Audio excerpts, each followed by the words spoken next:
आज हम बात करते हैं कि मोबाइल के लिए कौन सी फ्री ऑफिस ऐप सबसे अच्छी हैं। ऑफिस ऐप वो ऐप होती हैं जो कि कुछ आपने लिखना है यानी डॉक्यूमेंट बनाना है, कुछ डाटा में काम करना है या स्प्रेडशीट बनानी है या प्रेजेंटेशन देना है स्लाइड शो करके, तो ये सब काम करती हैं और इसके अलावा भी और काम करती हैं। मैंने वेब में और यूट्यूब में इसके बारे में लेख और वीडियो देखे तो देखा कि लोगों की राय बहुत अलग अलग है। उसके कई कारण हैं। मैंने ये भी देखा कि कुछ लोग गलत बयानी करते हैं, तो मुझे लगा कि एक वीडियो की ज़रूरत है यहाँ पे, ताकि लोग अपने आप कंपेयर कर सकें कि कौन सी ऐप मोबाइल में उनके लिए ऑफिस की फ़ाइलों में काम करने के लिए सबसे अच्छी है।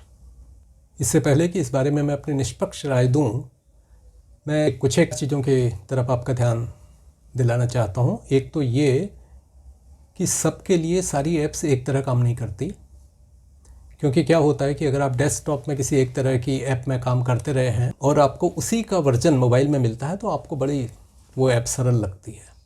दूसरा ये है कि ऐप कई तरह के काम करते हैं। अगर उनमें से आप एक ही काम को करते रहे हैं और कोई ऐप वो काम तो ठीक करती है और बाकी काम ठीक नहीं करती, तो आपको तो वो ऐप ठीक लगेगी। तीसरा, आपके फ़ोन की सेटिंग क्या है, फ़ोन कितना पुराना है, कौन सा ओएस लगा हुआ है, ये सब भी ऐसी बहुत सारे फैक्टर्स हैं जिसकी वजह से कोई ऐप बहुत अच्छा काम करती है, कोई ऐप उतना अच्छा काम नहीं करती।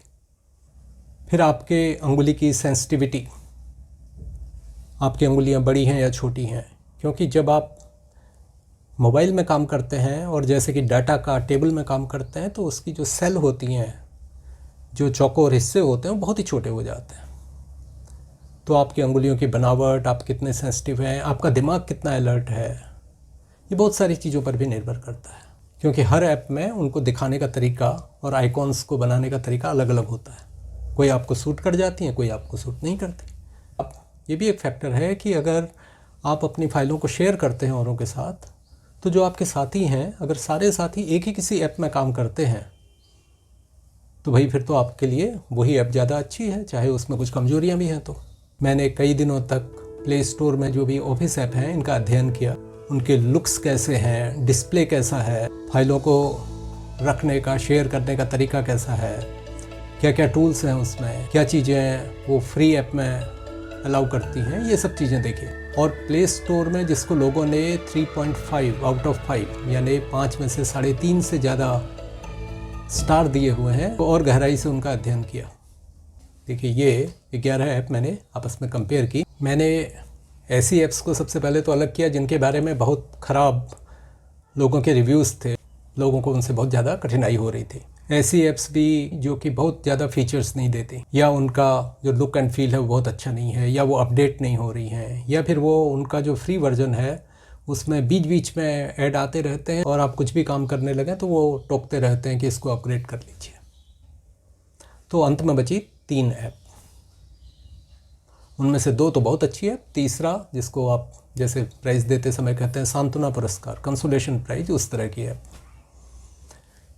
नंबर 1 में आई माइक्रोसॉफ्ट ऑफिस, नंबर 2 गूगल की ऑफिस ऐप और नंबर 3 WPS ऑफिस। अब मैं इन 3 ऐप्स के बारे में बात करूंगा और इसमें WPS के और ऑफिस के फ्री वर्जन्स की बात करूंगा ताकि सही तुलना हो सके। जो चीज़ें सब में पाई जाती हैं वो तो ये हैं कि ये डॉक्यूमेंट, स्प्रेडशीट और प्रेजेंटेशन और साथ में PDF की फ़ाइलों को खोल सकती हैं। और डॉक्यूमेंट, स्प्रेडशीट और प्रेजेंटेशन, उनमें आप काम भी कर सकते हैं। ये सारी ऐप ऑफिस की फ़ाइलों से PDF भी बना देती हैं। क्लाउड स्टोरेज की फैसिलिटी भी देती हैं, यानी कि आप अपनी फ़ाइल को इंटरनेट में सेव कर सकते हैं और वहाँ से अगली बार ले सकते हैं। इन सभी ऐप्स में एक से ज़्यादा फॉर्मेट में आप फाइल को सेव कर सकते हैं या एक्सपोर्ट कर सकते हैं। अब जो ऑफिस ऐप है यानी माइक्रोसॉफ्ट ऑफिस की ऐप है, इसके बारे में बात कर लेते हैं, जिसका नाम है ऑफिस। और यह इसके अलग अलग काम के लिए अलग अलग ऐप्स भी आप लगा सकते हैं। जैसे डॉक्यूमेंट के लिए वर्ड, इस ऐप को आप अकेले भी डाउनलोड कर सकते हैं। स्प्रेडशीट के लिए माइक्रोसॉफ्ट एक्सेल, प्रेजेंटेशन के लिए माइक्रोसॉफ्ट पावर पॉइंट। ये विंडोज़ के डेस्कटॉप में, करीब करीब सारे डेस्कटॉप में यही ऑफिस ऐप पाई जाती है। तो इसलिए लोग ज़्यादातर इसी सॉफ्टवेयर में बनी हुई फाइल्स का आदान प्रदान करते हैं और कंफर्टेबल रहते हैं इसमें काम करने में। अच्छा, अब इसकी खूबियाँ देख लेते हैं। एक तो क्योंकि ये सबसे ज़्यादा प्रचलित डेस्कटॉप ऐप है, उसी का मोबाइल वर्जन है, तो इसलिए इसमें कन्वर्जन की बात नहीं रहती। जो भी फाइल बनेगी वो उसी फॉर्मेट में बनेगी जो कि माइक्रोसॉफ्ट ऑफिस का फॉर्मेट होता है। दूसरा, इस ऐप से आप पीडीएफ की फाइल में हल्का फुल्का काम कर सकते हैं। उसमें एनोटेशन जिसे कहते हैं वो कर सकते हैं, टाइप कर सकते हैं, चीज़ों को हाईलाइट कर सकते हैं और स्क्रिबल कर सकते हैं, यानी पेंसिल का काम कर सकते हैं। और एक बहुत बड़ी खासियत इसमें है कि पीडीएफ फाइल को आप डॉक्यूमेंट फाइल में कन्वर्ट कर सकते हैं। इसमें क्लाउड स्टोरेज भी अच्छा है, 5 GB का है, अगर आप इसको माइक्रोसॉफ्ट के अकाउंट से रजिस्टर कर लेते हैं तो। इसमें और भी कई सारे टूल्स हैं, जैसे कि फॉर्म, OCR करना, वॉइस नोट बनाना, प्रेजेंटेशन की रिहर्सल करना। अगर कमजोरियों की बात करें तो सारी ऑफिस ऐप की एक कमजोरी तो ये है ही कि मोबाइल में ऑफिस फाइल्स में काम करना कठिन होता है, तो इस ऐप में भी ये है। और दूसरा, इसमें एक कमजोरी ही कहेंगे कि जो चीज़ें इसके डेस्कटॉप वर्जन में उपलब्ध हैं वो सब इसमें मोबाइल ऐप में उपलब्ध नहीं है। वैसे ये कोई बहुत बड़ी कमजोरी नहीं है। अब हम बात कर लेते हैं गूगल की जो ऑफिस ऐप्स हैं। एक तो इसमें ऐप है जिसका नाम है ड्राइव या गूगल ड्राइव। जैसे माइक्रोसॉफ्ट ऑफिस विंडोज़ में सबसे ज़्यादा प्रचलित ऐप है, वैसे ही गूगल की जो ऐप है गूगल ड्राइव, या डॉक्यूमेंट के लिए गूगल डॉक्स, स्प्रेडशीट के लिए गूगल शीट्स और प्रेजेंटेशन के लिए गूगल स्लाइड्स, और इसके अलावा गूगल फॉर्म्स, ये बहुत ज़्यादा प्रचलित ऐप है। इसकी सबसे बड़ी खासियत ये है कि ये गूगल के पूरे सिस्टम के साथ इंटीग्रेट हो जाती है, जुड़ जाती है। जीमेल के साथ, गूगल ट्रांसलेट के साथ, गूगल इनपुट टूल्स के साथ। तो आप कई तरीके से इसमें डाटा का इनपुट कर सकते हैं, बोल के भी कर सकते हैं।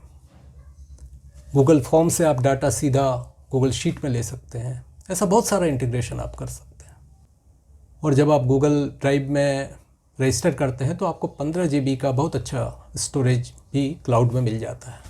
कोलैबोरेट करने के लिए, यानी कई लोग एक ही फाइल में काम करें, उसके लिए तो ये बहुत ही प्रचलित ऐप है और बहुत अच्छी ऐप है। कि आप गूगल ड्राइव में जब अपनी फ़ाइल रख लेते हैं, चाहे वो किसी भी फॉर्मेट में हो, डॉक फॉर्मेट में हो, डॉकएक्स फॉर्मेट में हो, या गूगल के अपने फॉर्मेट में हो, आप सबको खोल सकते हैं। और क्योंकि इसका अपना वर्जन ही बहुत लोकप्रिय है, तो शेयर करने के लिए इसको कन्वर्ट करने की ज़रूरत नहीं होती। आप केवल लिंक दे देते हैं तो दूसरा इंसान उसको इंटरनेट के ज़रिए अपने डिवाइस में उसको ले सकता है, एक्सेस कर सकता है। जैसा कि और ऐप्स में होता है, गूगल की भी ऑफिस की जो ऐप्स हैं इनमें भी काम करना मोबाइल में थोड़ा कठिन होता है, और जो इसके डेस्कटॉप वर्जन में टूल्स वगैरह उपलब्ध हैं वो इसके मोबाइल वर्जन में सारे के सारे उपलब्ध नहीं हैं। हालांकि इसमें एक ऑफलाइन काम करने का ऑप्शन है, यानी कि आप बिना इंटरनेट के काम कर सकते हैं, लेकिन ये मेनली इंटरनेट में काम करने वाली ऐप है। तो अगर आपके यहाँ इंटरनेट बहुत कम आता है तो कभी कभी ये हो सकता है कि आप काम नहीं कर पाएंगे गूगल ऐप में।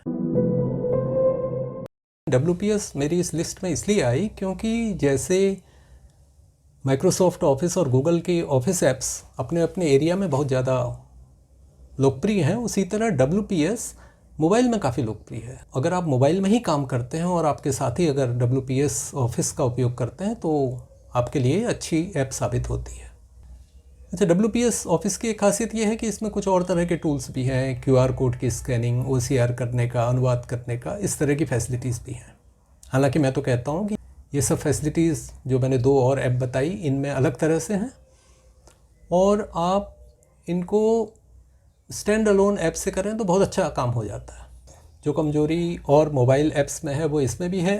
वो तो मजबूरी है कि जब आप मोबाइल में काम करते हैं तो कठिनाई होती है। इसमें क्लाउड स्टोरेज बहुत कम है, केवल 1 GB का है। इसको जब आप खोलते हैं तो उसमें बहुत सारे टूल दिखते हैं, लेकिन उनमें से ज़्यादातर टूल केवल इसके प्रीमियम वर्जन में मिलते हैं। इसके फ्री वर्जन में बीच बीच में ऐड आते रहते हैं, और वो ऐड कभी कभी तो बड़े लंबे भी होते हैं और बहुत तंग करते हैं। इसमें आप ऑफिस फाइल्स को PDF में कन्वर्ट तो कर लेते हैं, लेकिन उसमें वाटरमार्क आ जाता है। जब 2022 में हर तीसरी ऐप फ्री में PDF कन्वर्जन अलाउ कर रही है, तो उसमें वाटरमार्क का आना तो एक बहुत बड़ी कमजोरी है।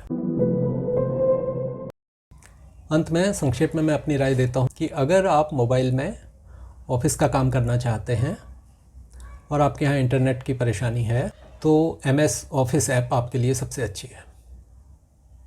अगर आपके यहाँ इंटरनेट की परेशानी नहीं है और उसी फाइल पर दूसरों की राय मांगनी है, दूसरों ने भी उसी पर काम करना है, तो आपके लिए गूगल की ऐप सबसे बढ़िया है।